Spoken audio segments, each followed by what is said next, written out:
नमस्कार विद्यार्थी मित्रांनो, अभ्यास मित्र परिवारामध्ये तुम्हा सर्वांचं स्वागत आहे. मित्रांनो, आज आपण 6 जानेवारी 2026 चं करंट अफेअर्सचं सेशन आपण इथे बघणार आहोत.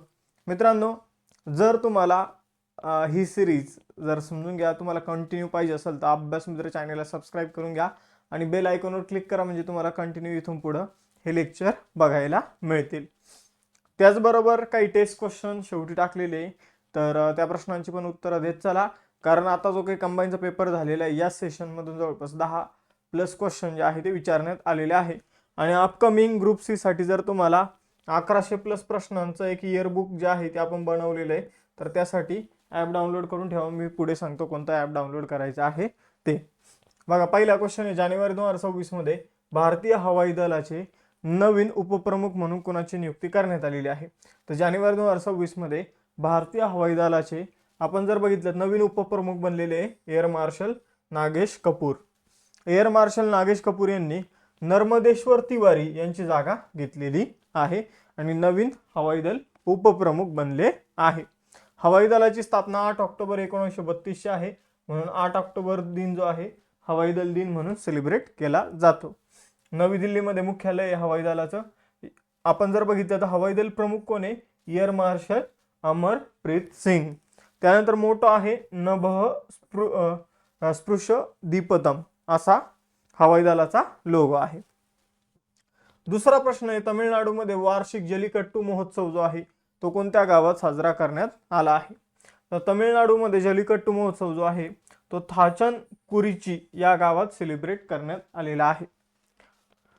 बघा मित्रांनो, जल्लीकट्टू हा तमिळनाडूचा एक पारंपरिक महोत्सव आहे, ज्यामध्ये तरुण मुलांची टीम असते आणि ती काय करत असते? बैलांना काबू करण्याचा प्रयत्न करत असते. मग जी टीम बैलांना काबू करेल तो खेळ जिंकत असते.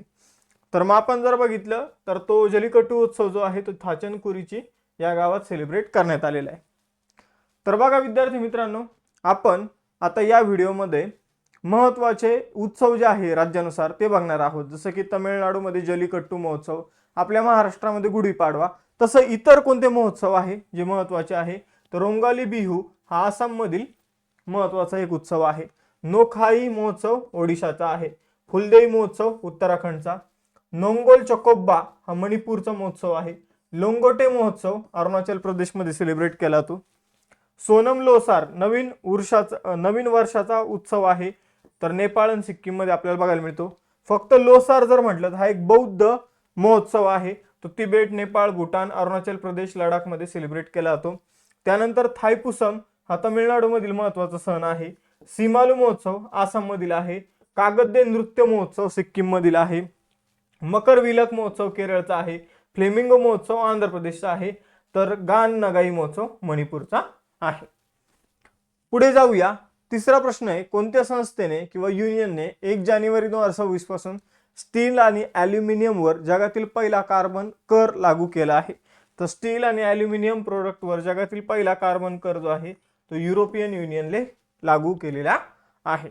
तर युरोपियन युनियनने 1 जानेवारी 2026 पासून स्टील आणि ॲल्युमिनियमचे जे पदार्थ आहे तर ते बनवताना पर्यावरणाला जो धोका निर्माण होतो तर त्याबद्दल टॅक्स जो आहे तो लागू केलेला आहे.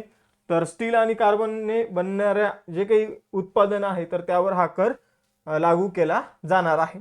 तर युरोपियन नसलेल्या देशांमधून येणारे स्वस्त आणि उच्च कार्बन उत्पादनावर हा कर लागू केला जाणार आहे. म्हणजे दुसऱ्या देशातून जे काही कार्बन आणि स्टीलने बनलेल्या ज्या काही गोष्टी आहे तर ज्या काही युरोपियन युनियन मध्ये येतात तर त्यावर हा कार्बन कर जो आहे तर लागू केला जाणार आहे. स्टील आणि ॲल्युमिनियमवर बनलेल्या गोष्टीवर कार्बन कर आहे. ठीक आहे, ही एक गोष्ट लक्षात घ्यायची आहे. तर बाहेरून खूप साऱ्या गोष्टी युरोपमध्ये पाठवतात, जसं की भारत पण पाठवतो, वेगवेगळे देश पण पाठवतात. त्या सगळ्या गोष्टींवर हा टॅक्स जो आहे तो लागू केला जाणार आहे 1 जानेवारी 2026 पासून. चौथा प्रश्न महत्त्वाचा आहे, आपल्या कर्मचाऱ्यांसाठी 8वा वेतन आयोग स्थापन करण्याची घोषणा करणारं भारतातील पहिलं राज्य कोणतं आहे?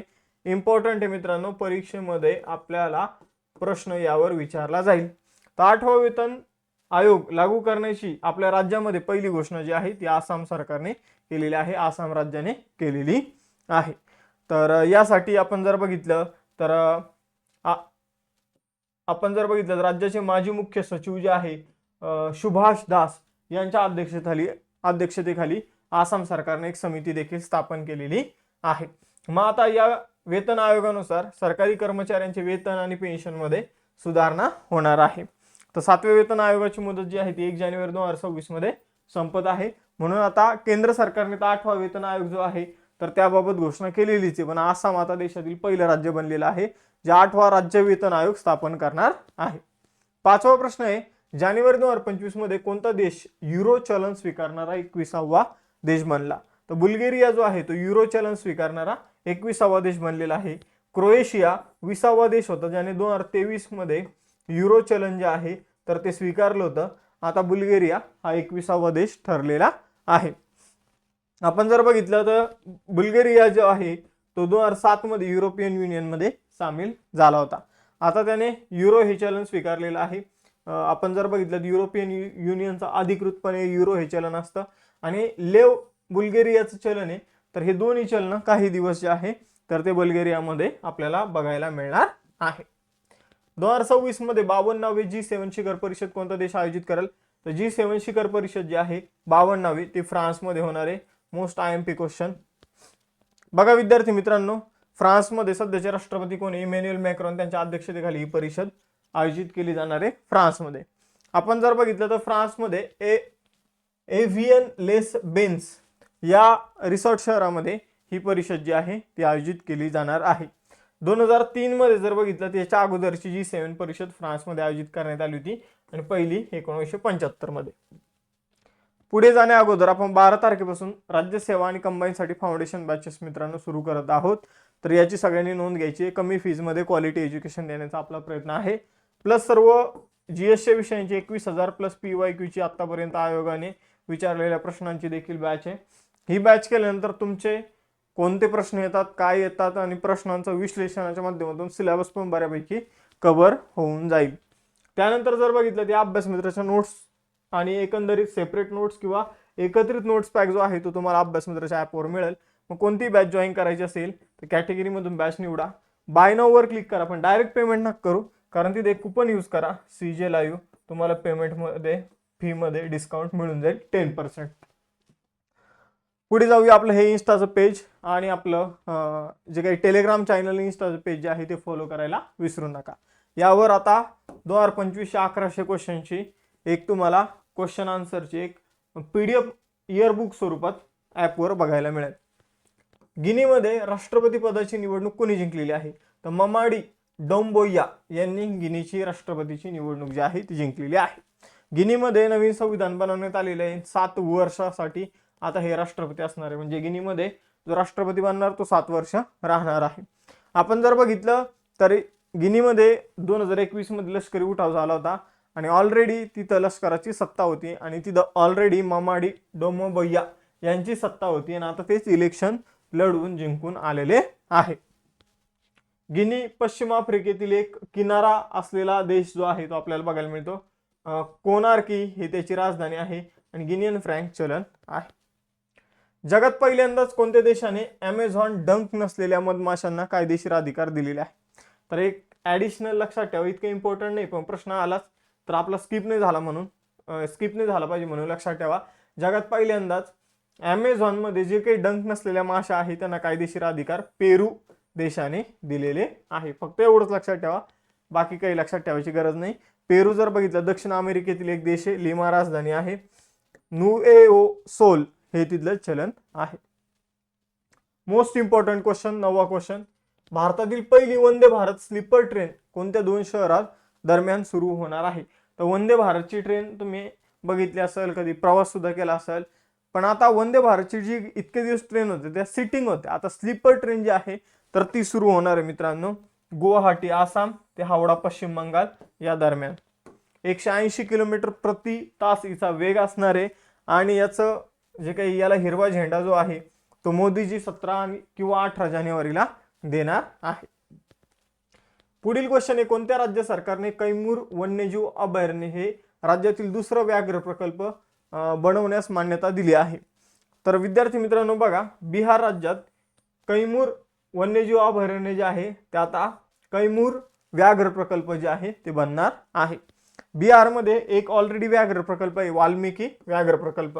पण इथं वाघांची संख्या जी आहे ती वाढत आहे, 54 वर जाऊन पोहोचलेली आहे. मग त्यामुळे जर आपण बघितलं तर त्याच्या आजूबाजूला कैमूर अभयारण्य आहे, तर तिथं काही वाघ निश्चितच जाणार आहे, म्हणून त्याला आता पहिलेच एक राखीव क्षेत्र म्हणून डिक्लेअर करण्यात आलं होतं, त्याला आता व्याघ्र प्रकल्प बनवलं जाणार आहे.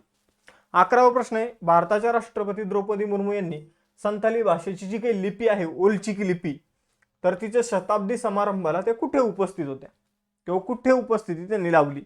तर बघा, जमशेदपूर झारखंड या ठिकाणी आपण जर बघितलं तर जी काही संथाळी भाषा आहे तिची एक लिपी ओलचिकी लिपी, त्या ओलचिकी लिपीच्या आपण जर बघितलं तर निर्मिती जी आहे तिला 100 वर्ष कंप्लीट झालेली आहे. तिची निर्मिती कधी करण्यात आली होती? 1925 मध्ये.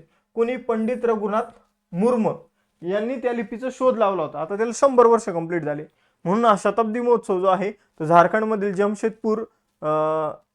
जमशेदपूरचे तिथं पूर्व सिंहभूम जिल्ह्याच्या बाहेर करंडीह या ठिकाणी हा उत्सव जो आहे, शताब्दी उत्सव जो आहे तो सेलिब्रेट केला जात आहे. दिशोम जहेरथन या ठिकाणी हा उत्सव सेलिब्रेट केला जात आहे, शताब्दी उत्सव, आणि याला द्रौपदी मुर्मूजींनी उपस्थिती जी आहे ती लावलेली आहे. पुढे जाऊया, 12वा क्वेश्चन, इफ्को साहित्य सन्मान 2025 कोणाला देण्यात आला? तर इफ्को साहित्य सन्मान जो आहे तो मैत्रेयी पुष्पा यांना देण्यात आलेला आहे. प्रख्यात लेखिका आहे, त्यांना इफ्को साहित्य सन्मानाने सन्मानित करण्यात आलेले आहे. तर मैत्रेयी पुष्पा यांनी काय केलेलं आहे, तर ग्रामीण आणि सामाजिक समस्यावर लक्ष केंद्रित करून त्यावर लिखाण केलेलं आहे, त्यामुळे त्यांना हा पुरस्कार देण्यात आलेला आहे. लेखिका अंकिता जैन यांना अरे ओ किसान या ग्रंथासाठी इफ्को युवा साहित्य सन्मान जो आहे 2025 देण्यात आलेला आहे. तर इफ्को साहित्य सन्मान मैत्रेयी पुष्पा आणि इफ्को युवा साहित्य सन्मान जो आहे तर तो अंकिता जैन अरे ओ किसान या ग्रंथासाठी त्यांना मिळालेला आहे.